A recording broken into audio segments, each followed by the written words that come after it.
ये नोटिस हमें इसी चीज का आया था। आप देख सकते हैं, दिखा दें। आप लोगों को लग रहा होगा कि हम मजाक कर रहे हैं, मजाक बिल्कुल नहीं है। एक ये यहाँ पे आप पढ़ सकते हैं ये कहाँ से आया है। लोनी गाजियाबाद, यहाँ से लेटर देख सकते हैं। हमने अपना एड्रेस छुपा लिया है और यहाँ पे पूरी बात लिखी है। हाँ, नीचे का आप देख सकते हैं। तो हेलो गाइस, अस्सलाम वालेकुम, कैसे हैं आप लोग? आई होप आप लोग ठीक होंगे। तो आपने हमारा थंबनेल देख ही लिया होगा और आपको पता लग गया होगा आज हम किस टॉपिक पे बात करने वाले हैं। आज का टॉपिक भी वेरी इंटरेस्टिंग होने वाला है, क्योंकि इस वीडियो में हम आप लोगों को बताने वाले हैं कि हमारे पास क्या नोटिस आया है। आज हमारे पास ये डाकघर की तरफ से एक नोटिस आया है और ये किस चीज़ का नोटिस है ये हमें अभी पढ़ने के बाद कल ही आया था ये हमारे पास। तो हमने घर पे काफ़ी चीज़ डिस्कशन करी और सोचा इस पर वीडियो बनाना चाहिए, क्योंकि कल जब ये आया तो हम ये सोच रहे थे कि ये ऐसा क्या आया है डाकघर की तरफ से, क्योंकि हमने तो ऐसा कुछ ना ऑर्डर किया था। पहले जो हमने अप्लाई कर रखी थी एक्सेस पिन वो हमारी आ चुकी थी, तो अब ऐसा क्या आया है तो इस बारे में हमें कुछ भी नहीं पता था। ये लेटर वेरी इंपॉर्टेंट है, ये ऐसे ही मत समझ रहे ये खाली छोटी सी चीज है, ये बहुत बड़ा लेटर है, हमारी लाइफ का वेरी इंपॉर्टेंट है। तो इसीलिए हमने सोचा आपको आज हम इस वीडियो में इसके बारे में बताएंगे कि आज हमारे पास ऐसा क्या आया है। तो वीडियो से अंत तक बने रहे। वीडियो पसंद आए तो वीडियो को लाइक करके चैनल को जरूर सब्सक्राइब कर दें। तो चलिए वीडियो स्टार्ट करते हैं। पर इससे पहले मैं आपको कुछ थोड़ी सी बातें बताना चाहूंगी, क्योंकि जो चीज़ें मैं पढ़ रही हूँ, जैसे मैं आजकल इस्लाम को रीड कर रही हूँ, इस्लाम को जानने की और कोशिश कर रही हूँ, तो जो भी चीज़ मैं पढ़ रही हूँ मुझे वो चीज़ जो मैंने इस्लाम के बारे में पढ़ी है वो मुझे आज इस लेटर में देखने को मिली थी कि हाँ जो मैं पढ़ रही हूँ वो इस लेटर को देख के मुझे आज फील हुआ कि हाँ जो इस्लाम में लिखा है वो बहुत ठीक लिखा है। और प्रैक्टिकल भी ये हम फॉलो करते हैं इस्लाम को, ये उसी से रिलेटेड है। क्योंकि जब मैं किताबों को पढ़ती हूँ तो मैं ज़्यादा से ज़्यादा मेरी यही कोशिश रहती है कि मैं अल्लाह के रसूल और उनके सहाबाओं को पढूं, और जब मैं इनको पढ़ती हूँ तो मेरी और दिलचस्पी बढ़ती है कि हाँ मैं इन्हें और रीड करूँ, इनकी और खासियत को जानूँ। और जितना भी मैंने अब तक पढ़ा है वो मुझे आज प्रैक्टिकली देखने को मिला है। और मैं यही सोचती थी कि जब पढ़ती थी कि इसमें हाँ भाई दीन की बातों में काफ़ी अच्छी बातें लिखी हैं, क्या ये हर मोमिन इसे फॉलो करता है या नहीं करता है? ये खाली लिखी, ये खाली हाँ लिखा हुआ है। एक जगह मैंने जरीर बिन अब्दुल्ला के बारे में पढ़ा था, जिन्होंने आखिरी हज में अल्लाह के रसूल के हाथों में हाथ रख के कहा था कि या रसूल मेरी रोजी खुल जाए। तो आका ने फरमाया कि बावजू रहा करो, किसी को कभी धोखा मत देना या किसी की अमानत में कभी खयानत मत करना। तो ये चीज़ इंसान जब सुनता है तो काफ़ी अच्छी लगती है कि हाँ भाई बहुत अच्छी बात बोली है, इसे फॉलो करना चाहिए। पर जब चीज़ आती है फॉलो करने की तो इसे फॉलो करने के लिए जो हिम्मत चाहिए वो शायद आजकल नहीं देखने को मिलती है। बहुत कम लोगों में इसे फॉलो करने की हिम्मत होती है। सुनते में तो काफी अच्छा लगता है ये वर्ड की, तो लेते सब बोल देते हैं हम पक्के मुसलमान हैं, पर हम दीन को फॉलो करते हैं, पर जब आती है बात चीज को फॉलो करने की जो हमारे नबी ने बताया है, किसी के साथ धोखा मत करना, किसी की चीजों को मत हड़पना, किसी की अमानत में खयानत मत करना, तो लोग यही सोचते हैं कि भाई बहुत अच्छी बात है, इस चीजों को हमें फॉलो करना चाहिए। तो ये चीजें सुनने में तो काफी अच्छी लगती है, मगर जहाँ चंद पैसे दिखते हैं लोगों को क्या किसी सबकी नॉर्मल सी बातें ही है, खाली हिंदू मुसलमान की नहीं है। ये ना सोचना कि हाँ ये कह दो कि भाई हिंदुओं के बारे में कह रही है, ऐसा कुछ नहीं है। मैं मुसलमानों को भी कह रही हूँ कि जहाँ इंसान के आगे थोड़ा पैसा दिख जाता है तो पैसे की चमक के आगे इंसान अपना ईमान खो देता है, और वो एक गरीब या मजदूर को देखकर उसका फायदा उठाने की कोशिश करता है, जो कि बहुत सरासर गलत बात है। वो ये भूल जाता है कि हाँ भाई हमें मरना भी है और अल्लाह के पास जाके हम इसका क्या जवाब देंगे। तो ये चीजें ना भूले, किसी गरीब को या किसी लाचार को देखकर उसका फायदा ना उठाएं। और आप लोग सोच रहे होंगे आज प्रिया ऐसी बातें क्यों कर रही है, क्योंकि इसका रीजन है जो हमारे पास लेटर आया है ना वो इसी से रिलेटेड है। तो जो मैं आपको बताना चाहती थी वो ये है कि जो इस लेटर में बात है वो थोड़ा मैं आपको ऊपर से बता देती हूँ, और आप लोगों को हम दिखा भी देंगे कि आप झूठ ना समझो।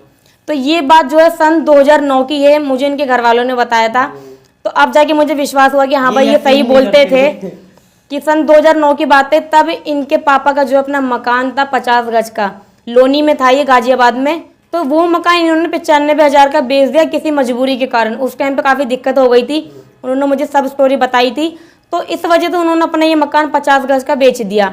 तो जिन्होंने ये मकान खरीदा था उन्होंने जल्दबाजी में आकर कि इतना सस्ता मकान मिल रहा है, कहीं इनका मन ना बदल जाए, कहीं बाद में ये मना ना कर दे किसी की बातों में आकर, तो उन्होंने ये मकान इतनी जल्दबाजी में ले लिया, पर रजिस्ट्री करवाना उसकी वो जल्दबाजी में भूल गए। भूल क्या गए, बस मकान की खुशी में उन्होंने जरूरी नहीं समझा कि ये रजिस्ट्री भी करवानी चाहिए। 2024 में उनका कॉल आया कि हाउस टैक्स तुम्हारे नाम का आ रहा है, क्योंकि रजिस्ट्री उनके नाम थी अब तक, इनके पापा के नाम, तो हाउस टैक्स भी इनके पापा के नाम से आ रहा था। तो बुलाया कि आके साइन कर दो।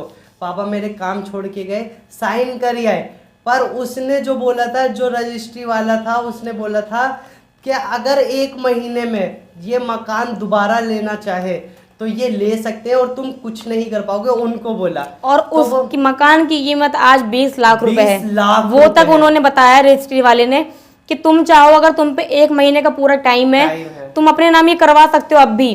पर इनके पापा का जो ईमान है, उन्होंने वहां पे साफ कह दिया कि नहीं, हमने बेच दिया तो बेच दिया। क्योंकि पापा ने यही बोला कि मकान जो बनाता है ना, बहुत मेहनत से बनाता है, मकान बनता नहीं है। अगर उनसे हम मकान छीन लेंगे तो हमें मरना भी है, अल्लाह को जाके क्या जवाब देंगे हम। अभी तो 20 लाख रुपए के चक्कर में हम अपना ईमान बेच देंगे, आ जाएंगे 20 लाख रुपए। और हम, तुम्हें पता होगा, तुम लोगों को पता होगा, हम किराए पे रहते हैं, रेंट पे। तो हमारा मन बदल जाना चाहिए था कि भाई कहाँ 95,000 थे और कहाँ 20 लाख रुपए। ना हमारा अपना मकान है, ना कुछ है हमारे पास। तो 20 लाख में हमारा अपना मकान भी हो जाएगा, काफी चीजें भी आ जाएंगी और ऐश की जिंदगी जी सकते हैं। और लोग तो 2-2 हजार रुपए के चक्कर में लोगों को जान से मार देते हैं लोगों। और हमें बोला भी, दूसरे डीलरों ने बोला कि तुम ये ले लो, तुम्हें मैं पैसे दे दूंगा, ये हम मकान ले लेंगे, तुम्हारा नाम भी नहीं आएगा, तुम्हें जो करना है वहीं से बैठ के करना है, साइन कर देना है। तो मेरे पापा ने मना कर दिया और यही बोला कि मकान बहुत मुश्किलों से बनता है। तो हम उनके साथ कैसे, किस मजबूरी में, किससे पैसे लेके बनाए हैं, वो मकान भी बहुत अच्छा बना लिया उन्होंने। और हम लेना चाहें अभी भी ले सकते हैं। ये नो के समय इसी चीज का आया था, आप देख सकते हैं, दिखा दें। आप लोगों को लग रहा होगा कि हम मजाक कर रहे हैं, मजाक बिल्कुल नहीं है। एक ये यहाँ पे आप पढ़ सकते हैं, ये कहाँ से आया है। लोनी गाजियाबाद, यहाँ से लेटर देख सकते हैं, हमने अपना एड्रेस छुपा लिया है। और यहाँ पे पूरी बात लिखी है। हाँ, नीचे का आप देख सकते हैं, ये देख सकते हैं पूरा लेटर। आप लोगों को ये मजाक लग रहा होगा, पर ये मजाक नहीं है। आप इसे पढ़ भी सकते हैं, मैं यहाँ पे साइड में भी लगा दूंगा। 1 महीने का टाइम मिला है हमें उस मकान को लेने का, ये आपने देख लिया होगा, मैं साइड में भी लगा दूंगा। 1 महीने का टाइम मिला है उसे लेने का।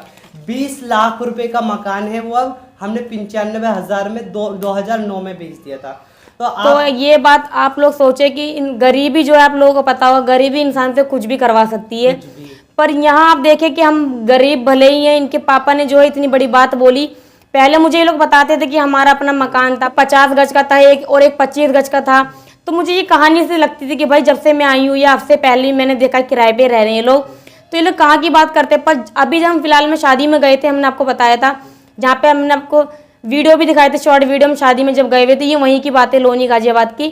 तो वहाँ पे इन्होंने अपना मुझे वहाँ पे घर दिखाए थे कि हाँ हमारा ये वाला घर था पहले।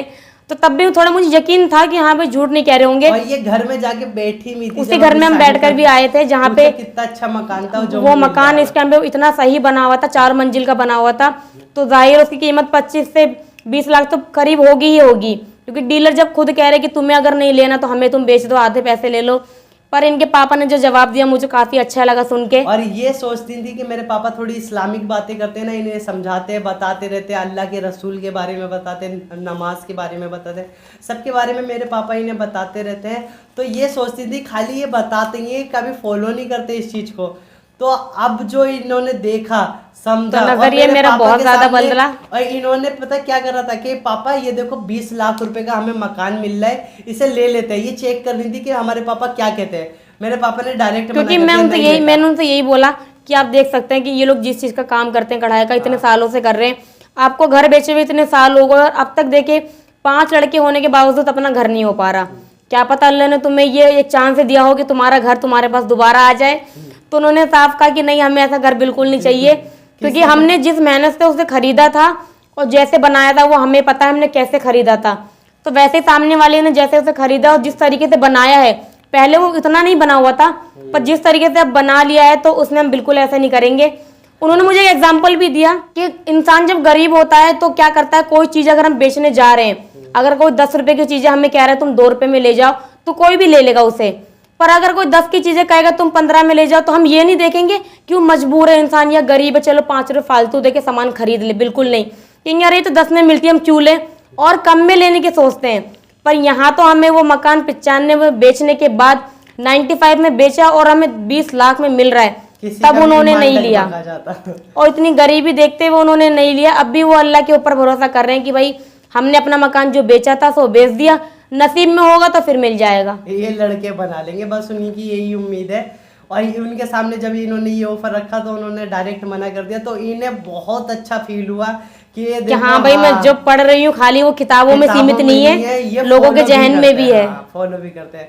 तो आज की ये वीडियो हम लोगों ने इसलिए बनाई कि हम आप लोगों को बता सके, हम लोगों को समझा सके कि लोग जो पढ़े ना उसे फॉलो भी करें, किसी की रोजी मत छीनना, किसी का घर मत छीनना। किसी की मजबूरी देख के अगर हम अपनी जेब से 2 पैसे फालतू दे देंगे तो ये ना सोचे कि ये पैसे हमारे फालतू चले गए या वेस्ट हो गए। उसकी मजबूरी देख के सामने वाला किस नियत से बैठा है उसे देखिए, और 2 पैसे फालतू दे दे। तुम अगर किसी की मदद करोगे तो अल्लाह तुम्हें 2 से ज्यादा दुगना पैसा देगा। जो लोग इस्लाम के बारे में कहते हैं कि भाई तुम्हारा तो खाली किताबों में लिखा हुआ है, तुम फॉलो तो नहीं करते हो, तो मैंने तो ये अपने आंखों के आगे लाइव देखा है कि हाँ भाई जो लिखा है वो इंसान फॉलो कर रहा है। 20 लाख सोच सकते हो हम कितनी मेहनत 20 रुपए करेंगे। की बात नहीं है, लाखों की बात है। और 20 एक लाख गरीब की इंसान के लिए 1 लाख रुपए तो काफी बड़ी बात है, तो ये तो 20 लाख की बात है। ये हम जान पाएंगे जो हमारी तरह इंसान गरीब है कि 20 लाख की अहमियत क्या है। अहमियत क्या है। तो इस्लाम को ऐसे ही ना जज करें, पहले उसके बारे में पढ़े, उसको देखे, तब जाके उसे जज करे कि हाँ भाई इस्लाम है क्या। तो ये वीडियो आप लोगों को कैसी लगी हमें कमेंट करके बताना। वीडियो अच्छी लगी तो वीडियो लाइक को करके चैनल को जरूर सब्सक्राइब कर दें। तो मिलते हैं नेक्स्ट वीडियो में। खुदा हाफिज।